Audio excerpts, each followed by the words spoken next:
Jusqu'à 9h, Good Morning Business. Et à 7h44, c'est le directeur général de Chris Group, Jean-Pierre Champion, qui est avec nous. Bonjour. Bonjour. Avec des très bons résultats pour l'année 2021, un chiffre d'affaires qui fait un bond de 18% par rapport à 2020, et même d'ailleurs de 7,8% si on prend l'année de référence qui est 2019, avant la crise. Des parts de marché aussi en hausse, vous avez 16% du marché français. Vous êtes le premier employeur du secteur en France, avec 6 000 emplois dans les magasins, 600 dans les usines de fabrication des verres. Vous fabriquez vos verres en France ? Absolument. Nous sommes un des rares producteurs-distributeurs dans le monde, dans ce marché.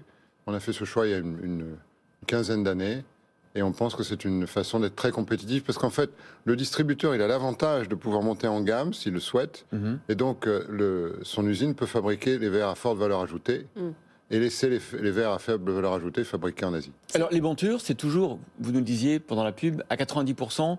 Asie et Italie, pourquoi ? Oui, c'est un marché qui progressivement a échappé à la France. La compétitivité coût a fait qu'une grande partie est partie en Asie et de grandes marques italiennes ont fait qu'une autre partie est partie de l'autre côté des Alpes. On ne peut pas inverser la tendance, parce qu'on parle beaucoup de réindustrialisation. Vous avez prouvé qu'en matière d'optique, vous y arriviez. Est-ce que c'est inenvisageable pour les montures ? Inenvisageable, non. Mais l'avantage des verres, c'est que c'est une production très capitalistique, avec beaucoup de machines, et un coût de la main-d'œuvre qui est beaucoup moins important que pour des montures.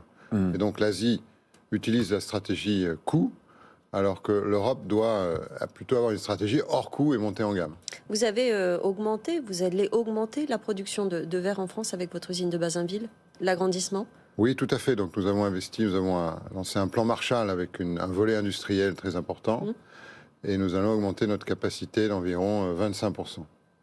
Comment évolue le marché de l'optique au cours des dernières années ? Il y a notamment la mise en place du zéro reste à charge. Est-ce que ça a contribué, notamment en France, à densifier un peu ce marché où on avait déjà atteint un niveau d'équipement à peu près maximum ? Alors c'est toute la différence entre le 100% santé en optique et en audition. D'accord. En audition, ça a contribué énormément à la croissance du marché, parce que le taux d'équipement est très inférieur à 100%, alors qu'en optique, le taux d'équipement était déjà voisin de 100%. Par conséquent, l'impact sur le marché a été tout à fait négligeable. L'audition, vous nous le disiez, représente environ 10% de votre chiffre d'affaires. Est-ce que vous pensez que vous arriverez un jour à autant de prise en charge de personnes qui souffrent de problèmes d'audition que de personnes qui souffrent de problèmes de vue ? C'est en tout cas notre objectif et l'objectif de la filière. Et le 100% santé, on doit le dire, le facilite. Puisqu'en fait, une paire d'aides auditives avait un reste à charge très élevé auparavant, et aujourd'hui, ce reste à charge est ramené à zéro. Par conséquent, il n'y a plus aucune raison économique de ne pas s'équiper. On le disait, 6 000 employés dans les magasins, 600 dans les usines. Est-ce que vous aussi, vous avez des difficultés à trouver les compétences nécessaires à votre développement ? Énormément. Ah oui. Nous n'arrivons pas à recruter des audioprothésistes. Il est vrai que dans ce domaine, nous ne sommes pas aidés parce qu'il y a encore un numerus clausus, qui, je l'espère, finira par être supprimé. Mais même dans l'optique, il est très difficile de recruter. La quasi-totalité de nos magasins sont en recherche d'emploi. Et donc, nous avons créé une académie, évidemment, interne. C'est ce qu'on fait à chaque fois quand on manque de talent. Et nous développons l'apprentissage, parce que nous pensons que l'apprentissage est un moyen, justement, de recruter beaucoup plus d'opticiens qu'aujourd'hui. Est-ce que, vous allez forcément me répondre oui, vu la période qu'on vient de traverser, mais la numérisation du secteur est aussi rapide que dans d'autres domaines du commerce, parce que c'est en partie du commerce aussi. Alors, la digitalisation de l'expérience client, oui, en magasin notamment, le commerce en ligne, moins. Il y a une partie incompressible. Alors, le commerce en ligne est moins développé parce que, d'abord, il y a beaucoup de services. D'abord, c'est un service de santé, et donc les Français souhaitent avoir un conseil sur les verres, conseil sur les montures. Le fait qu'il y ait un tiers payant et donc un volet administratif les incite plutôt à aller dans les magasins.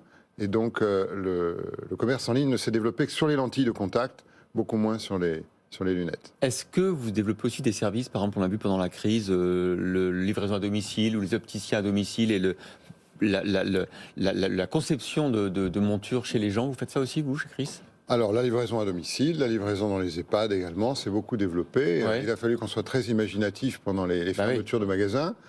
On a eu un bus, dans certains cas, on a eu des pop-up stores, des bus londoniens, des stands sur les parkings. On s'est même déplacé dans des pizzerias pour pouvoir livrer les lunettes. Donc oui, de plus en plus, on est capable de sortir du magasin grâce à une informatique anytime, anywhere, any device. Quelle présence à l'international? Vous avez combien de magasins hors de France? On a une petite centaine de magasins touchés dans par la quelques pays d'Europe. Russie et l'Ukraine ou pas du tout?